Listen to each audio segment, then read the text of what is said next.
तो बाबा साहब पर तो माला पहनाई जाए, उन पर फिल्में बनाई जाए, लेकिन उनके विचारों को आत्मसात ना किया जाए।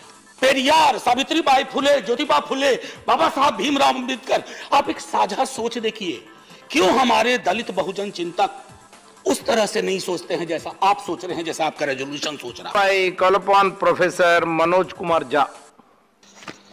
Thank you, Honorable Deputy Chairman, sir. Fridays are beautiful. We freely discuss. You generally also do not put your hand frequently on the bell. And thank you so much, sir. Rakesh Sinha ji विश्वविद्यालय में मेरे सीनियर रहे हैं।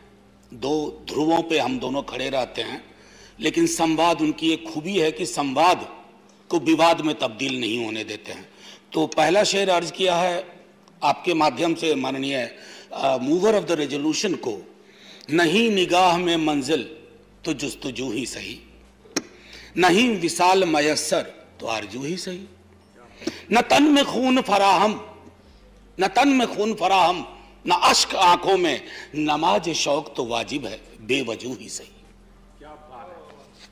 ये फैज का था sir, Faiz Ahmad Faiz का। अब इनको इंडिक ट्रेडिशन में हम कहाँ रखेंगे कि या त्याग देंगे पता नहीं, अब तो फैसला आने वाली पीढ़ियां करेंगी। हमारे दोस्त अमर पटनायक जी ने कुछ मामला आसान किया, कुछ जवाहर सरकार जी ने। देखिए सर, माननीय उपसभापति महोदय, बड़ा मुश्किल दौर है। मिथ हिस्ट्री बन जाता है और हिस्ट्री मिथ बन रहा है। मिथक और इतिहास का फर्क अगर आप मिटाने पे आमादा हैं तो बड़ी मुश्किल होगी। आज तालियां बजेंगी, लेकिन कल वो हाथ ही नहीं होंगे ताली बजाने वाले। मैं ग्रैम्शी का जिक्र किया, एंटोनियो ग्रैम्शी मार्क्सिस्ट हैं सर, मार्क्सिस्ट थे, फासिज्म से लड़े। हेजिमनी का जिक्र किया अमर पटनायक जी ने, लेकिन एक काउंटर हेजिमनी हुआ करती है जो हेजिमनी को चैलेंज करती है, और उसका केंद्र आमतौर पर शिक्षण संस्थान, विश्वविद्यालय होते हैं। मैं समझता हूं कि मेरी आज की जो भी मेरा ऑब्जर्वेशन होगा वो उसी दृष्टिकोण से होगा कि काउंटर हेजमनी का एक प्लेटफॉर्म तैयार किया जाए, जिसमें मैं फाइनली राकेश सिन्हा जी और तमाम पुरुषोत्तम जी वगैरह सबको इनवाइट करूंगा। सर, अमर पटनायक जी ने एक और बात कही, वो था कल्चरल रिलेटिविज्म। उसके विपरीत एक कॉन्सेप्ट है इथनोसेंट्रिज्म। हम में से अधिकांश को लगता है ना कि हम जिस संस्कृति और सभ्यता में पले बढ़े हैं, दूसरों को तौलने का पैमाना भी वही होना चाहिए। ये टेम्पटेशन है सर, कई सभ्यताओं को ये टेम्पटेशन खा गया, लील गया। हमें इस टेम्पटेशन से बचते हुए कल्चरल रिलेटिविज्म को हमेशा तरजीह देनी चाहिए, तभी कुछ बात बनेगी। अब जैसे मैं एक बात कहूं, बाबा साहब भीमराव अंबेडकर, बाबा साहब भीमराव अंबेडकर कभी, माननीय उपसभापति महोदय, मैकॉले को हम काफी मैं समझता हूं तंज करके रेफर करते हैं, लेकिन कभी हम लोग को यह सोचना चाहिए कि दलित बहुजन चिंतक मैकॉले पे तंज क्यों नहीं करते हैं। वो क्यों मानते हैं कि मैकॉले ने कुछ द्वार भी खोले। मैं बाबा साहब की बात कर रहा हूं। बाबा साहब was of the view that India's future lies in western education and western institution. तो बाबा साहब पर तो माला पहनाई जाए, उन पर फिल्में बनाई जाए, लेकिन उनके विचारों को आत्मसात ना किया जाए, क्योंकि आपके एथनोसेंट्रिक अप्रोच को बाबा साहब चैलेंज करते हैं, उसको धूल धूसरित करने की कोशिश करते हैं। ये इस तरह के कॉन्ट्रडिक्शन में मैं समझता हूं न सिर्फ खुद इन कॉन्ट्रडिक्शन का बाबा साहब ने जिक्र किया, बल्कि इन कॉन्ट्रडिक्शंस को एक आंदोलन, उन्होंने बिला वजह नहीं कहा था sir, educate, agitate and educate. Why? Because he knew the kind of education, जिस एक प्राचीन भारत का आप जिक्र कर रहे हैं सर, हर चीज जो प्राचीन होती है गोल्डन नहीं होती है। हम लोग सबको बताया गया कि Gupta period was the golden period of Indian history. जब फिर गौर से पढ़ा तो पता चला कि स्लेवरी तो वहीं आई थी, विमेन के स्टेटस में डिटोरिएशन वहीं हुआ। सो थ्रू यू सॉ, अगर इस सदन को, हम सबको कोई व्यवस्था बहाल करनी है ना, the golden period shall be in the future which we shall take, if not possible we shall snatch. इस नजरिए से मैं चाहता था कि एक बात रखूं। सर, अतीत अक्सर हम नॉस्टैल्जिया में जाते हैं। नॉस्टैल्जिया में कहते हैं कि प्राचीन काल में ऐसा था, प्राचीन काल में वैसा था। अब मैं जरा पेरियार को कोट करना चाहता हूं। उत्तर भारत में अभी भी बहुत कम लोग सिवाय नाम के उनकी रचनाओं को लोगों ने नहीं पढ़ा है। सर, ये एक किताब है सच्ची रामायण, ये बैन कर दी गई थी। उनकी कई और किताबें भी बैन हुई। तो बैन होने के बाद जब लोगों ने संघर्ष किया और तो पेरियार के बारे में इलाहाबाद उच्च न्यायालय ने क्या कहा, यह हम सबको जानना है। राकेश जी, मैं आपके समक्ष रखता हूं। हमें यह मानना संभव नहीं लग रहा है कि इसमें लिखी बातें आर्य लोगों के धर्म को अथवा धार्मिक विश्वासों को चोट पहुंचाएगी। लेखक का उद्देश्य जानबूझकर हिंदुओं की भावनाओं को ठेस पहुंचाने की बजाय अपनी जाति के साथ हुए अन्याय को दिखलाना भी तो हो सकता है। निश्चय ही ऐसा करना असंवैधानिक नहीं माना जा सकता है। यह इलाहाबाद उच्च न्यायालय का। क्या पेरियार और मैकॉले को पेरियार का क्या मानना था? क्या हमें उस पर नहीं देखना चाहिए? बाबा साहब का क्या मानना था? क्यों ऐसा होता है कि हमारी संकल्पना प्राचीन भारत की, जो हमारे तमिलनाडु के साथी भी कह रहे थे, शिवदासन भी कह रहे थे, हमारी संकल्पना उत्तर प्रदेश, मध्य प्रदेश, राजस्थान, ये जो काउ बेल्ट है, इसकी संकल्पना को ही हम प्राचीन भारत की संकल्पना मानेंगे तो कैसे होगा? एक भारत श्रेष्ठ भारत।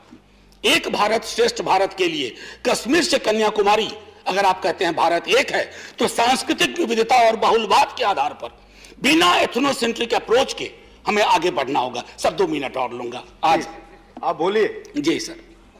सर, आज शुक्रवार है।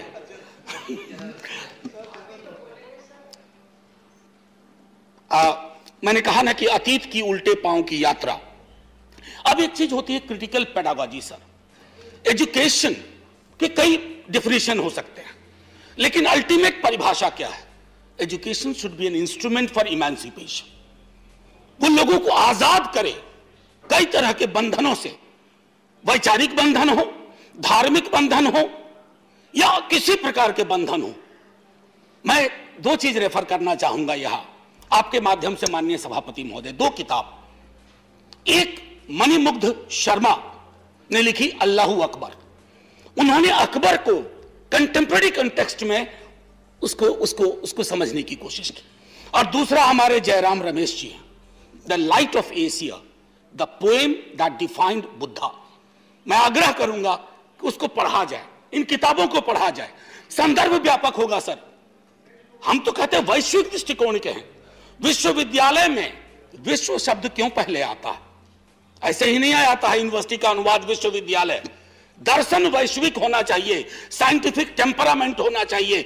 अन्यथा तुलसीराम को जो आत्मकथाएं लिखनी पड़ी वो ना लिखनी पड़ती, ओम प्रकाश वाल्मीकि को जूठन नहीं लिखना पड़ता, और रोहित वेमुला को दुनिया से जाना नहीं पड़ता।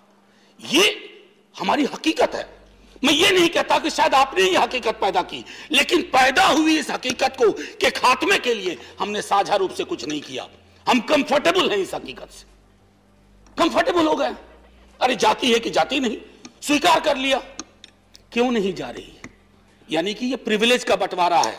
जो प्रिविलेज्ड हैं उनको खुशी है कि रिचुअल सिंबॉलिक बातें बोल करके बाकी बनी रहे जाति। इसी सदन में जितने लोग होंगे उनमें से कई को शिक्षा के लिए जो संघर्ष करना पड़ा होगा, हम में से बहुतों को नहीं करना पड़ा। राकेश जी को नहीं करना पड़ा होगा, मुझे नहीं करना पड़ा, क्योंकि वो जो अंग्रेजी की कहावत है ना, एक line, there is nothing in name. Sir, हम हिंदुस्तानी है, there is a lot in surname. नाम में नहीं है लेकिन सरनेम में सब कुछ है। सरनेम ही तय करता है कहां तक पहुंचोगे और कहां रोक दिए जाओगे। ये मैं कहना चाहता था। उसके लिए वैश्विक दृष्टिकोण, जैसे बाबा साहब अंबेडकर को आप माला पहनाएंगे, अप्रैल के महीने में कई आयोजन होंगे, ये नहीं सोचेंगे कि जॉन डुवी का क्या इन्फ्लुएंस था बाबा साहब पर। जॉन डुवी से बाबा साहब को अलग कर देंगे, कुछ हासिल नहीं होगा। फिर ये यूं ही बात हो गई ना कि मेरे दादा को एक हाथी था, हाथी मर गया, लेकिन मैं इस हाथी के सपने में आज भी कविताएं लिख रहा हूं ना, उस प्रवृत्ति से बचना होगा।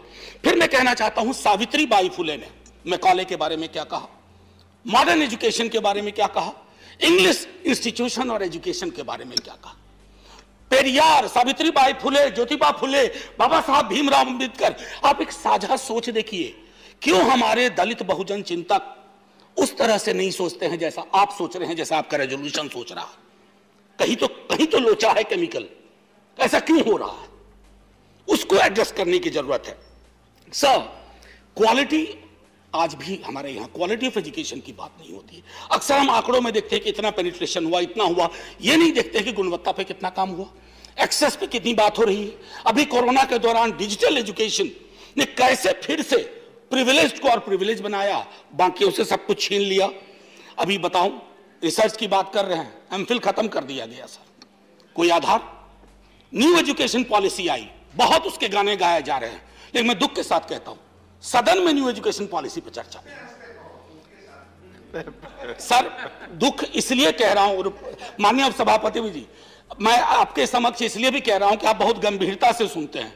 दुख इसलिए होता है ना कि साल दर साल मुझसे पहले कई लोग बोल गए होंगे, पिछले सदन में, पिछले के पिछले में, लेकिन कुछ हमारी सामाजिक हकीकत है ना, वो जा नहीं रही है। और जब तक वो हकीकत नहीं जाएगी सर, मैं फिर से सर एक मिनट का टाइम लूंगा।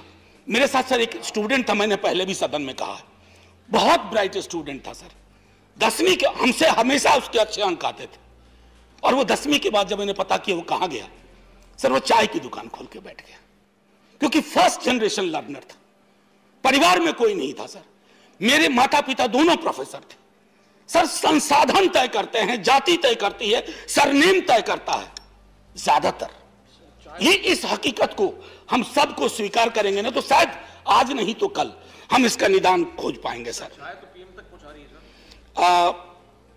प्राचीन विश्वविद्यालयों के बारे में आपकी चिंता मुझे बहुत अच्छी लगी, लेकिन प्राचीन के लिए आंसू बहाने से पहले जरा हम समकालीन विश्वविद्यालयों को भी देख लें। मैं अगर देखता हूं अपने ही बिहार को, उत्तर प्रदेश को, अलग अलग राज्यों को, वाइस चांसलर की अपॉइंटमेंट का तरीका, फिर मैं ये कह रहा हूं, ये मत कहिएगा कि आपकी आलोचना कर रहा हूं, वाइस चांसलर का अपॉइंटमेंट एक खैरात की तरह बंटता है। तो दिलचस्पी इस बात में नहीं है कि विश्वविद्यालय का विमर्श व्यापक हो, विश्वविद्यालय का अपना वाला कहां एडजस्ट हो जाए। ये जब तक परंपरा खत्म नहीं होगी, मैं समझता हूं दिक्कत रहेगी। अब एक फ्रेज मुझको बहुत अच्छा लगा, राकेश जी, मैं बधाई देता हूं। राकेश जी मुस्कुराइए, आप इतना गंभीर क्यों हैं? विचारों का स्वराज सुनने में कितना अच्छा लगता है, सचमुच बहुत अच्छा लगता है। आजकल इन दिनों जितने भी स्लोगन्स आ रहे हैं वो सुनने में बहुत अच्छा लगता है, ध्वनि उसकी बहुत अच्छी लगती है, लेकिन सर ध्वनि को समझने के लिए उसके अंतर्निहित तत्वों को समझें। ये जो विचारों का स्वराज है, इसमें कौन कौन से विचार होंगे, इसमें इंक्लूजन एक्सक्लूजन क्राइटेरिया क्या होगा, कौन से विचार आपको प्रीतिकर लगेंगे, कौन से विचार अप्रीतिकर लगेंगे, कौन से विचार आप कहेंगे देशद्रोही है, ये देश के खिलाफ का विचार है, कौन सा विचार ऐसा है जो देशभक्त विचार है। क्योंकि हम तो यहां देख रहे हैं सर, एक कपड़ा भी जहां कंट्रोवर्सी बन जाए, जहां आपस में बाड़े खींच जाए, जहां तस्वीरें बदल जाएं। मैं समझता हूं गांधी को आपने कोट किया, गांधी जी का कई दफा प्रार्थना प्रवचन में उन्होंने कहा कि मैं अपने घर की दरवाजे खिड़कियों को बंद नहीं करना चाहता। एक मिनट, बस एक मिनट, घर के दरवाजे खिड़कियों को बंद नहीं करना चाहता। क्यों बंद करना चाहते हैं हम? हमें नहीं बंद करना चाहिए। वेस्टर्न एजुकेशन, वेस्टर्न इंस्टीट्यूशन ने बहुत सारी चीजें दी हैं। मैं तो यह भी मानता हूं कि डेमोक्रेसी का जो स्वरूप हमारा पहले था और जो स्वरूप आज है, क्या उसमें फर्क नहीं है? फर्क है। मैं इसलिए कह रहा हूं कि अगर अपनी ट्रेडिशन पे गर्व जरूर होना चाहिए, लेकिन नजरिया क्रिटिकल होना चाहिए। और गांधी ने कॉम्पोजिट नेशन की भी बात की थी। सर, एक आखिरी कहूंगा, वो इसलिए, and I quote, the resolution ignores Western and Asian imaginings of national histories which have gone beyond the boundaries of the nation. हमने वेस्ट को कितना दिया है इसकी पड़ताल हो। हमने वेस्ट को बहुत दिया है, इसलिए एहसासे कमतरी में नहीं सोचना है माननीय उपसभापति महोदय। और मेरा मानना है कि ऐसी व्यवस्थाएं हों, जैसे रिसर्च इंस्टीट्यूट की जो बात आपने की है वो बहुत बढ़िया है, लेकिन वहां भी ये तय होना चाहिए एक्सक्लूजन इंक्लूजन का क्राइटेरिया क्या है। अगर हम वो नहीं करेंगे तो इंडियननेस के नाम पर कहीं ऐसा ना हो कि एक बहुत संकीर्ण दायरे की सोच में उल्टे पांव की यात्रा करते रहें। और उल्टे पांव की यात्रा के साथ सबसे बड़ी दिक्कत है ना सर, कि आपको पता नहीं होता है कि कब आप खाई में गिर जाते हैं। बस इन्हीं शब्दों के साथ मैं इस रेजोल्यूशन पर अपनी आपत्ति दर्ज कर रहा हूं। इसके कुछ तत्व पर, इसके मर्म पर नहीं, बस व्यवस्थाएं ऐसी हो कि फिर से एजुकेशन कुछ प्रिविलेज्ड वर्गों के हाथ का की मुट्ठी की चीजें ना हो जाए, क्योंकि एजुकेशन ने इमेंसिपेशन के लिए काफी कुछ किया है, उसका डेमोक्रेटाइजेशन हुआ है। अगर इस तरह की पद्धतियों से हम आगे चलेंगे तो वो डेमोक्रेटाइजेशन का प्रोसेस रुक जाएगा सर। और राकेश जी, एक और आपके लिए आखिरी, अब भीख मांगने के तरीके बदल गए, लाजिम नहीं कि हाथ में कासा दिखाई दे। जय हिंद सर। धन्यवाद।